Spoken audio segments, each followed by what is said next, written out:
Hi, I'm Brad DeRoche. Welcome to this series on guitar fundamentals. The lesson we're in today is number 15, and the topic is advanced scale patterns. In today's lesson, what I would like to do is to cover some of the technical issues or challenges that we have when it comes to scale playing. Now, all scales present certain problems for left hand or right hand or both. And if we really look at it, there's about 7 or 8 problems that almost every scale presents to us that we have to conquer or master. And so let me start out by giving you this laundry list of things to look at and consider when you're learning scales.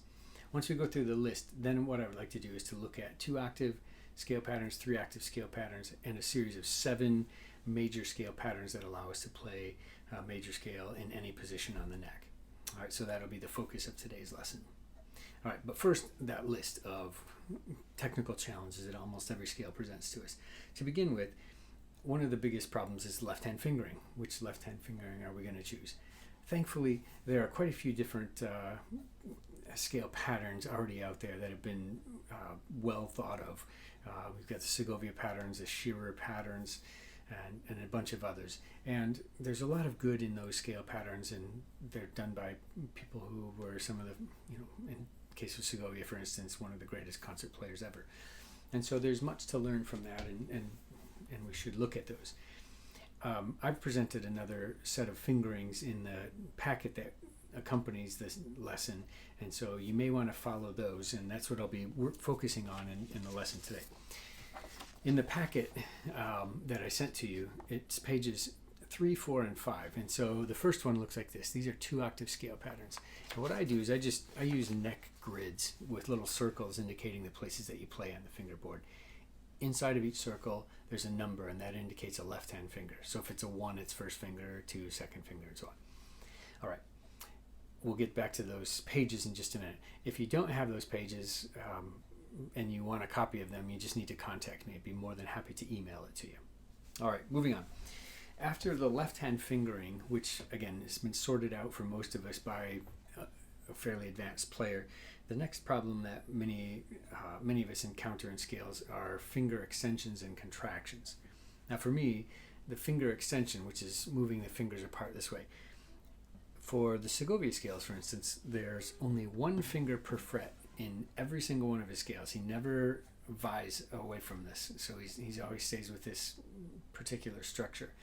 But for me, I found that there are some times where I can get what I think is a better fingering for me by using an extension. So when I use an extension, it's only the extension between 1 and 2. All right, so it's just this finger extension, 1 and 2. I do not do extensions between 2 and 3, the Spock hand, or between 3 and 4. I find those ones to be weak, and yes, they do sometimes happen in particular pieces of music, but it's not something that I practice a lot. I just practice the extension between 1 and 2. So whenever I have an extension in a scale, it's always between 1 and 2. Always, for me. You may choose something different for you, but this comes from a lot of my own practice and experience, so I think I'm going to give you the best solution here is to, when you do extensions, try and keep it between 1 and 2.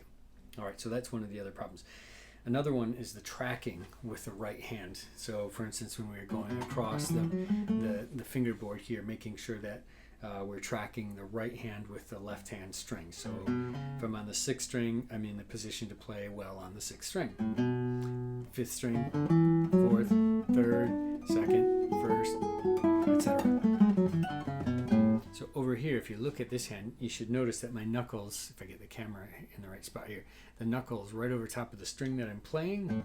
And as I go through up to the higher strings, notice I'm now over the 1st string. Okay, so that's tracking. That's another problem that has to be solved and thought of in almost every scale pattern that we play. One of the other issues is coordinating the left and the right hand. This is actually huge, and it takes quite a long time, I think, to get good at. It works better if you go kind of slow and you're kind of careful, and we can't always do that. At some point, we do need to push the velocity up, but starting where you're comfortable is good instead of starting where you're uncomfortable and you're making a lot of errors. what I think is the best way to coordinate the two hands is to play with a really legato sound, a very smoothly connected sound. That means for me that my left hand and right hand fingers are landing precisely at the same time. So it should sound something like this.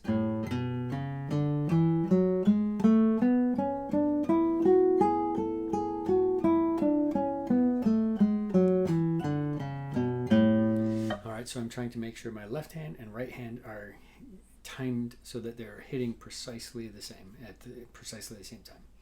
All right, so coordination of left and right hand is a huge problem and it takes sometimes years to work out, but it has to be worked on. One of the other issues comes up in the longer 3-octave scale patterns, and that is shifting. Shifting is a movement from one position to the next. So if I take one of the patterns that I like to use here, a major scale pattern, I'm starting on G here. There's a shift here on this string, for instance, and another up here. So I had 2 shifts on this particular pattern, and when I do those, I want to make sure in all of my shifts, when I'm moving from one position to the next, I actually move as slowly as I possibly can. I know that sounds counterintuitive, but I'm going to move as slowly as possible from one position to the next. I'm going to take up all the time I can to move from here to here.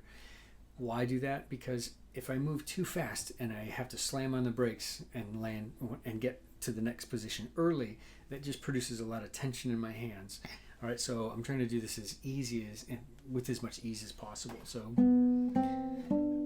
when I'm moving, I'm not doing this. See how if I go really fast and I hurry up and get there, I have to slam on the brakes. It produces a lot of tension in my hand. So instead I go really slow. Again, keeping time. I'm not falling out of time. I'm sticking with the metronome, but I'm just moving as slowly as I possibly can within the amount of time I have. All right, so that's with shifting. The other issue that goes along with shifting is the use of a guide finger. So that means to keep a finger on the string when you're shifting from one position to the next. Now, you can't press down with the full force and fret the notes, otherwise you'll get a glissando. You'll hear the slide. Instead, press, relax the finger so you're releasing the sound, but then you keep the finger in touch with the string and you just slide up and down. Now, guide fingers work well on the first 3 strings. They don't work well on the basses because they produce noise. So when I'm playing these scale patterns, I typically use my first finger the most as a guide finger, but when I was doing this at G major scale here, there's my guide finger. It stayed right on the string. Can you see? Watch this finger. It stays right on the string. Same thing. I'm going to stay on the string as I move up to this higher position. And then when I go to the lower position, I'm actually doing guide finger again, and then play the other notes. So guide finger. The guide finger on the way back down isn't the first one that's being played. That's what gets a little tricky when you're doing it, but hopefully it made sense when I was playing it. The next problem that I encounter with most scales is choosing the right hand fingering that makes sense. Traditionally, people used index middle alternation, and you just kind of practice starting with index one time, starting with middle the next time, and you sort out which one has the least number of bad string crossings in it. You have to work on the bad string crossings, which a bad string crossing is where you're going from one string to the next higher string with sort of the wrong finger. So if I'm going from, say, the 5th string up to the 4th string, it works better if I go from index up to middle. If I reverse it and go from middle up to index, I have this really strange extension here. It doesn't work out so well. That's a bad string crossing. What we try to do with right hand fingering is as much as possible is to avoid those. You can't avoid all of them. So with index and middle, you're going to get quite a few bad string crossings. However, there's also the modern fingering that I talked about in lesson number 14. You should really check that lesson out if you haven't yet, because it really helps to explain how I go about doing scale patterns with right hand fingering. So I think of them in groups. 3-note groups would be A, M, I. All those would have been A, M, I. Then on this string, there's 4 notes, and I broke it up into 2 pairs. So M, I, M, I, A, M, I, A, M, I. Then it's a 5-note chunk up here. A, M, I, M, I. Back to 3 notes. That's A, M, I, AMI, and MI, MI, AMI, AMI. Hopefully that makes sense. So that's modern fingering. I talked about it in a previous lesson, in lesson 14. Go check that out if you want more information on that. Okay, so that's one of the other problems. The other thing that comes up is noise, left hand noise. Splats.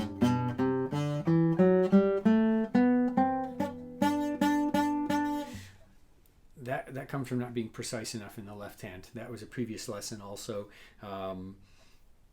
Go back and check that out if you want some more information on that. And then squeaks. Squeaks occur when we shift on a bass string.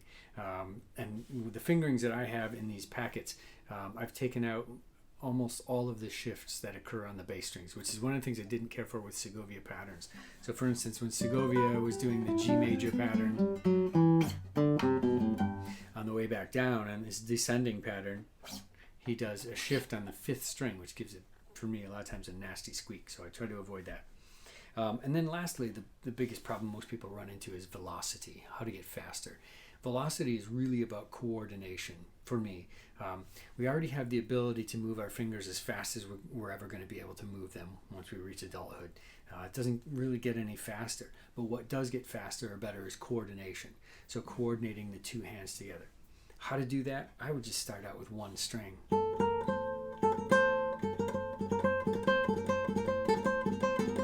Start out with little patterns, just 3-note groups, 4-note groups, etc. And when you get really good at one string and kind of fast with that, then you need to go across strings, and that's where some really big problems come in. So when we're going across strings, that involves tracking and all that other stuff. So it becomes really tricky. All right, so that's kind of the list of problems that we have to solve in almost every single scale. So let's take a quick peek at some of these advanced scales. Page 2, these ones, they're 2-octave scale patterns, and basically all they do is they go across in one position. So these are good to start out with. So I showed you the major scale pattern in a previous lesson. So there's that pattern. There's also natural minor, melodic minor, and harmonic minor. And a quick note, the melodic minor patterns ascend and descend differently. They ascend with a raised 6th and 7th tone in them. So for instance, if I'm here, that's the 6th tone. It's higher than it would be in a normal minor scale, a natural minor scale. So it's raised up a half step. So is the 7th scale degree. So on the way up, we have a raised 6 and 7. But on the way back down,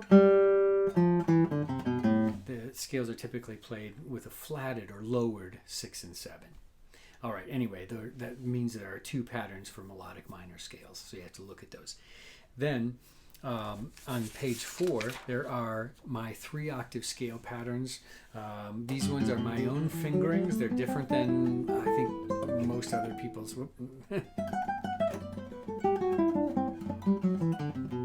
So that's a major scale pattern. Note the extension. Shift.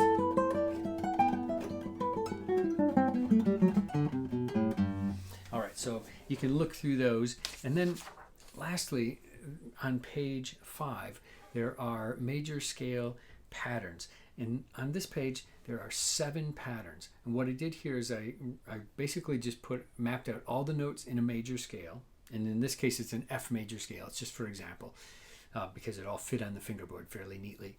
And so I found every single note that's in an F major scale on the fingerboard. And then I simply made a pattern that started on each different note of the scale. So if I wanted to start on the first note, the F, the pattern would look like this to get all the notes in that position. And then if I wanted to start on the note G, the second note of the scale, the pattern changes. And it looks like that. And then the third pattern and so on. So anyway, all of these patterns should be worked on a regular basis. They're extremely valuable for moving up and down the fingerboard. And so I would practice those daily. They're maybe the most important thing you can do in scale playing, maybe more important than the 3-octave scales. All right, there's so much we could do talking about these scales, but time is short and you need to go practice. So I'm going to let you do that. So if you have questions, shoot me an email. Otherwise, I'll see you soon. Cheers.